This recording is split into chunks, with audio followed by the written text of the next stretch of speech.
देश की सबसे बड़ी ग्रामीण रोजगार योजना MGNREGA को लेकर एक बड़ा सवाल खड़ा हो गया है। क्या ये स्कीम अब एक नए नाम और पूरी तरह से एक नए ढांचे के साथ आने वाली है? और आखिर वीबी ग्राम जी बिल लाने के पीछे सरकार की सोच क्या है? नमस्कार, मेगा माइंड एकेडमी में आपका स्वागत है। आज हम मिलकर इसी सवाल की तह तक जाएंगे कि क्या वाकई मनरेगा का दौर खत्म होने वाला है। देखिए, ये टॉपिक उन सबके लिए समझना बहुत जरूरी है जो ग्रामीण अर्थव्यवस्था, सरकारी सुधारों या फिर प्रतियोगी परीक्षाओं पर नजर रखते हैं। तो चलिए शुरू करते हैं ये विश्लेषण। तो आज हम क्या-क्या देखने वाले हैं? सबसे पहले मनरेगा से वीबी ग्राम जी का ये सफर क्या है, फिर गारंटी वाले दिनों और नियमों में क्या बदलाव आ रहा है, इसके बाद फंडिंग का नया फॉर्मूला क्या होगा, और ये डिमांड बनाम एलोकेशन मॉडल क्या चीज़ है। फिर हम काम और पेमेंट में होने वाले बदलावों को समझेंगे और आखिर में सरकार के तर्कों और इसे लेकर उठ रही चिंताओं पर भी बात करेंगे। तो सबसे पहली और सबसे जरूरी बात जो समझने की है वो ये है कि सरकार पुराने कानून में कोई छोटा मोटा बदलाव नहीं कर रही है। ये MGNREGA एक्ट 2005 को पूरी तरह से हटाकर एक बिल्कुल नया कानून लाने का प्रस्ताव है। जैसा कि हम सब जानते हैं, MGNREGA यानी महात्मा गांधी राष्ट्रीय ग्रामीण रोजगार गारंटी अधिनियम 2005 एक ऐतिहासिक कानून रहा है। ये ग्रामीण परिवारों को साल में 100 दिन के मजदूरी रोजगार की गारंटी देता है। और ये कानून, आपको बता दूं, संविधान के अनुच्छेद 41 जो काम के अधिकार की बात करता है, उसी की भावना को साकार करता है। और अब जो नया कानून प्रस्तावित है उसका पूरा नाम है विकसित भारत गारंटी फॉर रोजगार एंड आजीविका मिशन रामेन 2025 यानी वीबी-ग्राम जी। इस नाम को अच्छी तरह याद कर लीजिए, खासकर अगर आप किसी परीक्षा की तैयारी कर रहे हैं। यहां आजीविका शब्द पर खास ध्यान दें, जो सिर्फ रोजगार से आगे बढ़कर एक सस्टेनेबल लाइवलीहुड की ओर इशारा करता है। चलिए अब पहले बड़े बदलाव की ओर बढ़ते हैं, जो सीधे सीधे रोजगार गारंटी के दिनों की संख्या से जुड़ा है। तो यहां एक तरफ तो गारंटी के दिन 100 से बढ़ाकर 125 किए जा रहे हैं, जो सुनने में अच्छा लगता है, लेकिन दूसरी तरफ प्राकृतिक आपदा या महामारी के समय जो 150 दिनों तक काम मिल सकता था, उस सुरक्षा कवच को हटाने का प्रस्ताव है। ये एक ऐसा नीतिगत बदलाव है जिसका असर संकट के समय में सबसे ज्यादा महसूस हो सकता है। अब बात करते हैं अगले और शायद सबसे महत्वपूर्ण बदलाव की, जो कि फंडिंग से जुड़ा है। इससे केंद्र और राज्य सरकारों के बीच वित्तीय जिम्मेदारी का पूरा समीकरण ही बदल जाएगा।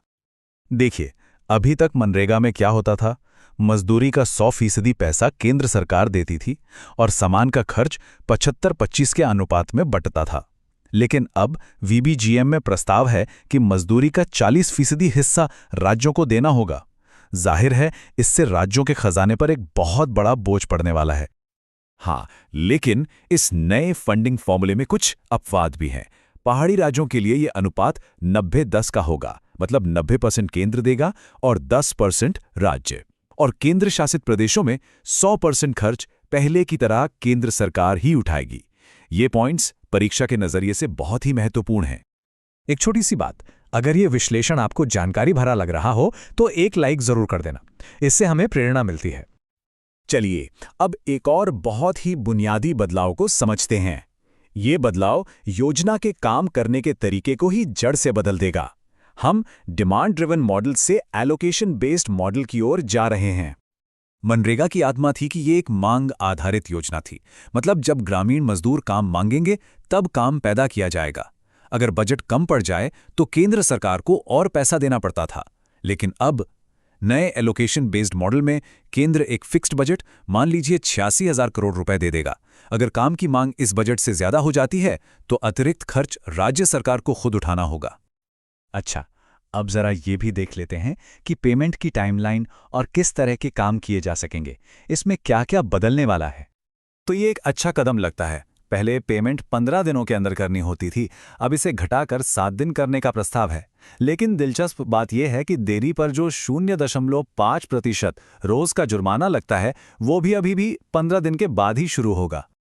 मनरेगा के तहत आपको याद होगा, किसी भी तरह का काम बनाया जा सकता था, जिसमें कभी कभी गड्ढा खोदने और भरने जैसे साधारण काम भी शामिल होते थे, जिसकी अक्सर आलोचना भी होती थी।